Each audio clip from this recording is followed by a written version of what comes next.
They thought it would end with silence, that if they took the land, shattered the homes, and erased the names, the story would stop. But what they didn't understand is that light doesn't need a microphone. It just needs a soul to carry it. And Muslims, the ones they tried to crush, they carried that light in their eyes. Not the kind of light that flickers in comfort, but the kind that burns brighter under pressure. You can kill the body, you can bomb the masjid, you can tear down the walls, but you cannot kill the fire that's been lit by truth, by centuries of unshakable belief, by words revealed in caves that still echo louder than missiles. This is not just a speech, it's a reminder of the power the world keeps underestimating. Not the power of armies, but the power of one heart that refuses to bow except to the Creator. So before you look away, before you scroll past thinking this is just another video, ask yourself, what do you do with a people who've lost everything except their faith? You're about to hear something the world wasn't ready for. Don't blink, don't pause, just listen. Because this is the sound of light that refuses to die. The unbreakable spirit of faith is not something you can see in headlines or measure in statistics. It lives in moments so quiet, the world often misses them. It's in the way a mother kisses her child before she sends him off to school in a war zone, knowing full well he may not return. It's in the way an old man still rises for prayer, his hands trembling, his knees weak, but his heart steady. This faith, this fire that burns within Muslims, is not a matter of ritual. It's not bound to geography, politics, or the fear of death. It is something eternal, something that connects a shepherd in the mountains to a professor in the city, a prisoner in solitary confinement to a child learning the Quran under candlelight.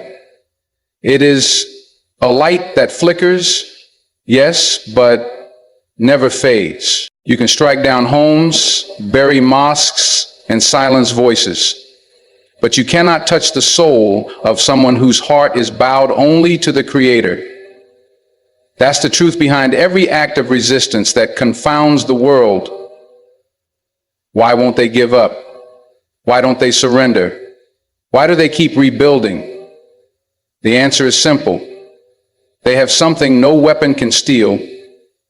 Faith gives them sight in the darkness, strength in the storm, and purpose in the pain. It allows them to grieve without breaking, to lose without being lost. It teaches them that this world is not the end, and every injustice faced here is counted by the one above. This spirit isn't loud. It doesn't always shout, but it stands tall even when bodies fall. It moves quietly through generations, passed down like a sacred heirloom, more valuable than gold, more powerful than armies. It's the reason why, even with nothing left, they still smile, still give, still rise, because their dignity isn't for sale, and their faith isn't up for negotiation. What the world doesn't understand is that when you kill a Muslim, you may end a life, but you can't extinguish the light that life carried.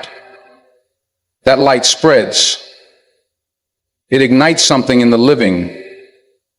It turns victims into witnesses, pain into power, and silence into legacy.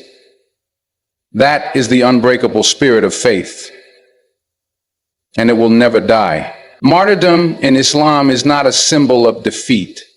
It is a declaration of victory that echoes far beyond the moment of death. When a Muslim falls while standing for truth, dignity, or faith, that moment doesn't end their story. It begins a new one, one that cannot be erased by bullets or buried beneath rubble. Martyrdom is not about glorifying death. It's about glorifying the purpose behind it. A martyr doesn't die in vain. They rise into the hearts of millions who remember them, honor them, and are inspired by their sacrifice. They live on, in duas whispered in the night, in tears shed in prayer, in the determination of every person who decides to keep walking the path they left behind. In every part of the world where Muslims are oppressed, from Palestine to Kashmir, from Syria to Sudan, you'll find graves that don't mark an end, but a beginning. Graves that speak louder than governments, that fuel courage louder than the weapons that tried to silence them. The power of martyrdom is that it flips fear on its head. While the oppressor counts on fear to control, the martyr shows that there's something more powerful than fear, faith in something greater. When someone gives their life for truth, it sends a message to the world that life itself is not the highest value. Purpose is, and when that purpose is rooted in submission to Allah, it becomes indestructible. The martyr's blood waters the soil of resistance. It writes a new chapter in the story of the Ummah, a story of honor, of steadfastness, of patience that wins even when it bleeds. That's why tyrants tremble at the name of those they've killed, because they know they haven't removed a threat.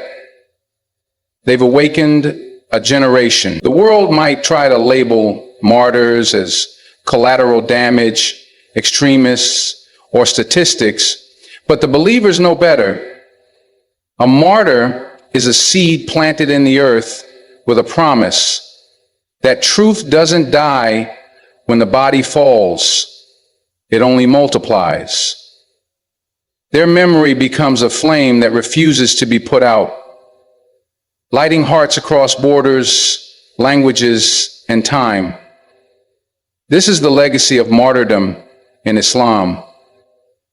You can kill the body, you can silence the voice, but you cannot erase the purpose, the story, or the legacy left behind. That legacy is why martyrdom will never be defeat. It is a banner that is picked up again and again by those still breathing, but already burning with the same fire. The eyes of the oppressed hold a language that doesn't need translation. They speak with the weight of centuries. They are not loud, yet they demand attention. You can stand in front of a man who has lost everything, his home, his land, even his children, and still see in his eyes a light that says, "I am not broken." That is power. That is defiance without a single word. The world often looks for resistance in protests, speeches, and armies, but real resistance can be found in the stare of a mother watching her home reduced to rubble, who still sends her child to memorize verses from the Quran. It's found in the silent prayer of a boy who sleeps under bombs and still wakes up to pray Fajr. There's something eternal in those eyes, something the oppressor fears more than any weapon. You can take away land, you can strip away rights, you can erase names from maps and ban flags from flying. But what you can't erase is what remains inside the hearts and eyes of those who still believe. That's why even the most powerful militaries struggle to win the war against the oppressed. It's that heart that leads the men to the supplemental food that the majority has bought for their people. They see nothing, but at least they know that the war is won. Because no matter how many soldiers they send, they cannot stop a look that says, "You can cage my body, but not my soul."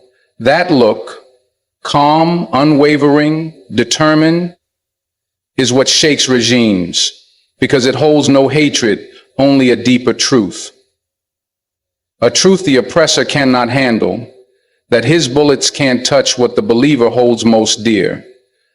Every child in Gaza, every mother in Burma, every father in Afghanistan who still walks with dignity under occupation carries that same look.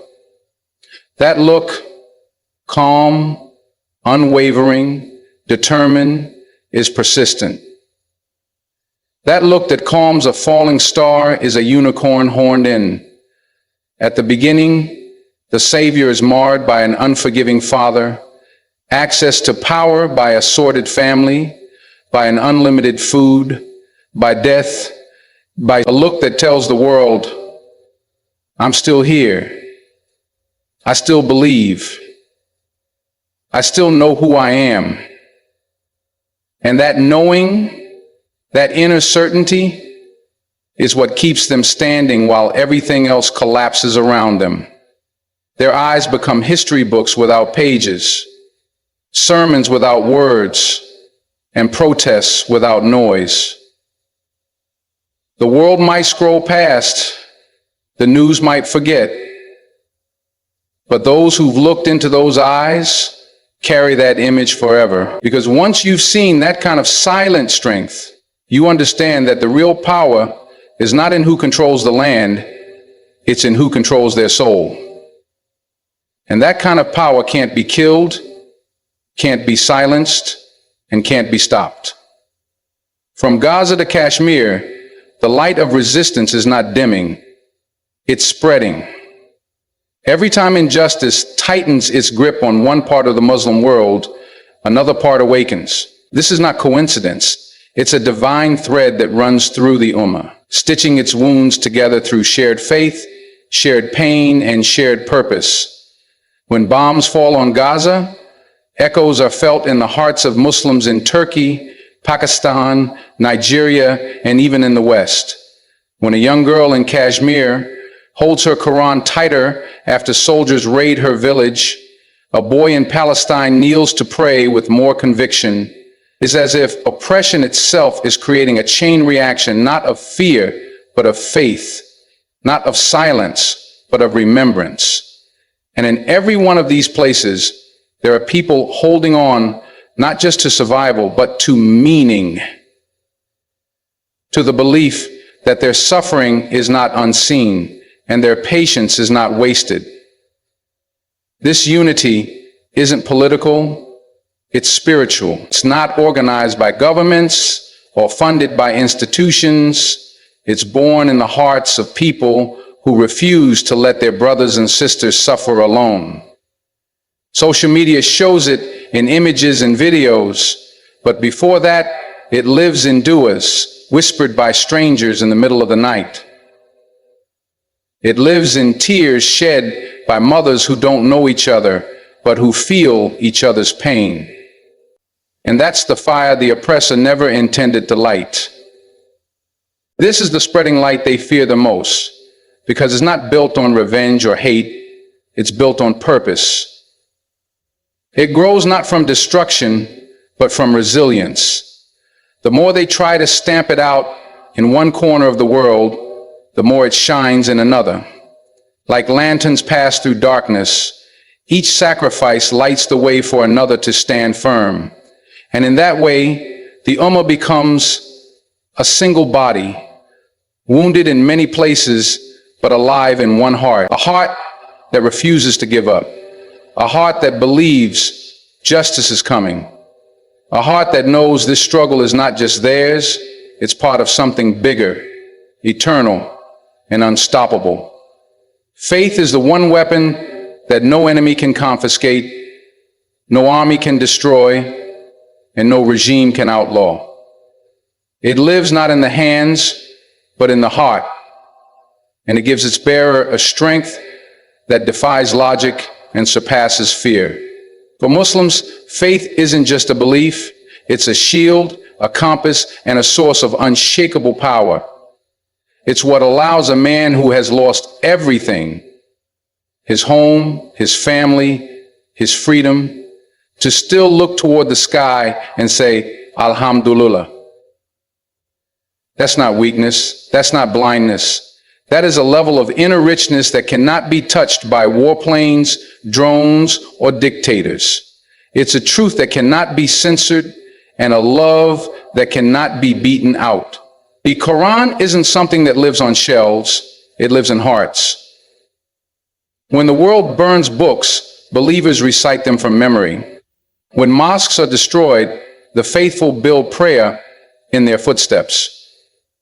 That's the essence of a weapon that can't be stolen. It's not held, it's lived. This kind of faith terrifies the oppressor because it answers to no flag and submits to no fear. It doesn't need to shout, it doesn't need to threaten. It simply endures. And in that endurance, it exposes the weakness of the tyrant who holds all the physical power but still cannot break a prisoner's spirit. You can occupy land, but you cannot occupy a soul that is surrendered only to its creator.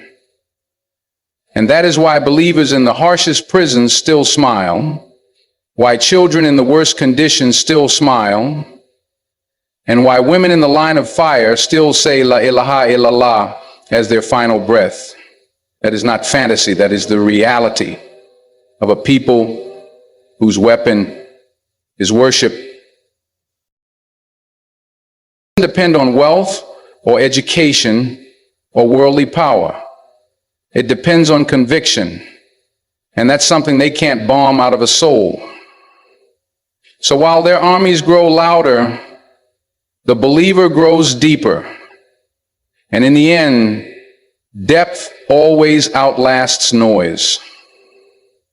Because faith doesn't just survive pressure, it shines brightest in it. Victory isn't always dressed in medals, parades, or public applause. Sometimes it arrives in the most unexpected places, in the whispered dua of a refugee, in the smile of a mother burying her child, in the unwavering calm of a man being led to his execution for standing by truth. The world often defines victory by control, by conquest, by who holds the microphone or the missile. But real victory, the kind that matters in both this life and the next, is quieter, deeper, and far more powerful. It's when a believer refuses to bow to anything but Allah. It's when a child growing up in ruins still dreams of memorizing the Quran. It's when people keep showing up for Fajr even when the world outside their door is falling apart. That's the kind of victory that terrifies tyrants, because it cannot be crushed or contained. It doesn't need armies, it only needs hearts that refuse to give up. There's a kind of strength that doesn't wear armor, but is stronger than steel. It's the strength of patience, of resilience, of knowing that every act of injustice is being recorded by the one who misses nothing. It's the strength of people who know they might not see justice in this life, but trust fully that justice will come. The martyr who smiles before the bullet hits. The orphan who shares his last piece of bread. The prisoner who forgives his captors. These are the giants of our time. Their victories may not be seen in headlines, but they are written in the heavens. And while the world forgets their names, the angels record every breath of theirs in honor. Victory, in the Islamic view, is not about overpowering your enemy, but about overpowering your own fear, your ego, your despair. It's about standing firm in truth, even if you stand alone. It's about holding your dignity when everything else has been stripped from you. And now, Mr. Betts, was there a moment in your life when you really felt like when you live like that, when you rise like that, even your defeat becomes a message, even your fall becomes a flame? The enemy may walk away thinking they've won, but deep down they know They only destroyed a body. The soul walked